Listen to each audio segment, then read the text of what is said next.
It all starts and ends with a girl, too small and inadequate for that world of ash, tar, and coal where she was born. When her mother died suddenly, the little girl, with only the company of a stuffed friend she would soon forget, found herself all alone on an icy bench, waiting for the carriage that would take her to the austere Bunny Hall. Luckily, even if that place turned out to be very hostile for her, there she met Carole, who like her was small and inadequate, so the little girl began to feel less alone, until, on a day like many others, Carole would leave Bunny Hall for good, so the little girl fell prey to despair again. After all, in a world made of ash, tar, and coal, furiously ticking away like a crazed clock, what can a little girl do all by herself?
Carole Simmons?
Are you speaking to me?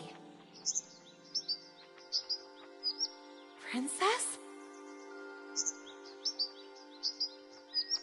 No, I mean... I believe so.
Hello, little bunny. That letter is mine. Could you... The sweet, bespectacled bunny ignored the little girl and took the letter with them.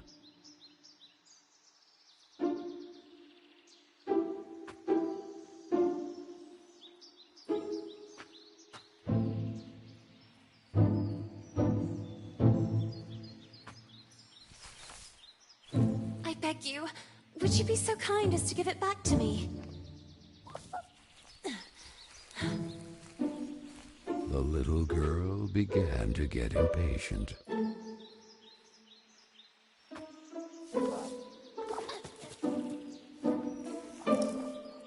The little girl wouldn't let it win, so determined to recover Carole's letter, she followed the mischievous bunny.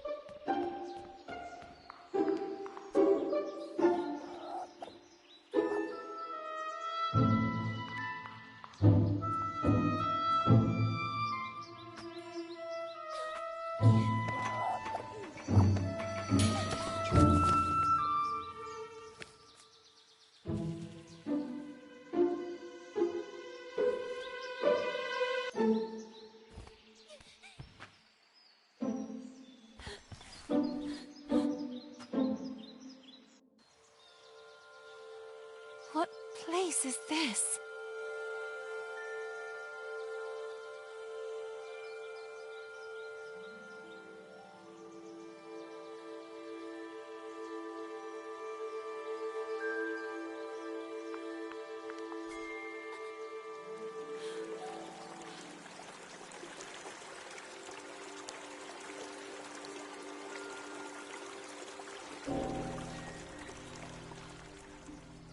That kite, it reminded the little girl so much of her friend Carole.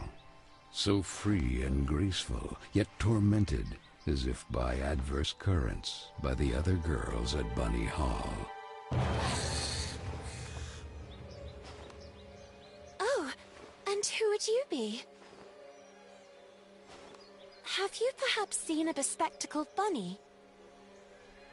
Even the owl ignored her question and just stood there, staring at her, with those eyes, red like blood. But the little girl had no time to waste. She had to track down the bunny, and so she began to follow in its tracks.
And the girl, filled with a chilling sensation she could not explain, dove into the water.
Si te gusta el directo, dale a corazón rojo.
So the little girl fell, and fell once again.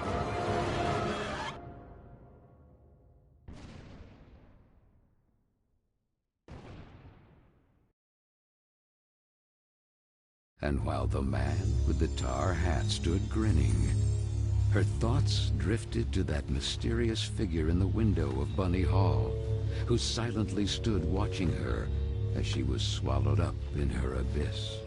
And this is how our story begins. A letter, a roar, then a daring plunge, and a little girl, too small and inadequate for that world of ash, tar, and coal of which she was a part.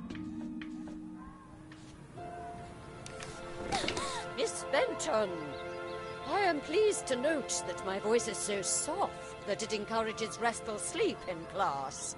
Would you be so kind as to share your wisdom on today's topic with your fellow classmates? There was a man made of tar, an owl, and a bunny with glasses. No es necesario, pero si quieres donar usa. Tipo, donate o pincha en la info. Be always beautiful, perfumed, and impeccable. All of you young women of today are privileged to witness the deeds of the great men of your era. The grand discoveries, the phenomenon of industrialization, progress. Soon you will be wives and then mothers of great men who will go down in history.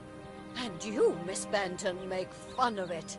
This establishment, too, if events continue to transpire as hoped, will undergo important developments, and you will be the first to benefit from them. Why, ladies? A portion of money was conceded to a corporate collective in order to form a small branch, thereby taking advantage of the area's greatest resource, rabbits. This will not only bring new luster to the estate in this region, but also new jobs. Very good, Miss Vicky Trout. At the very least, Lana has grasped the rabbit matter. In this regard, our dear Frank reminds us that it is strictly forbidden to venture beyond the walls of the park. The disinfestation work will resume tonight after the strong winds of recent weeks. Remember, not to be overwhelmed by the explosions. It's all perfectly normal. The soil is blasted with charges and the rabbits forced out of their burrows. Who did it? Miss Benton!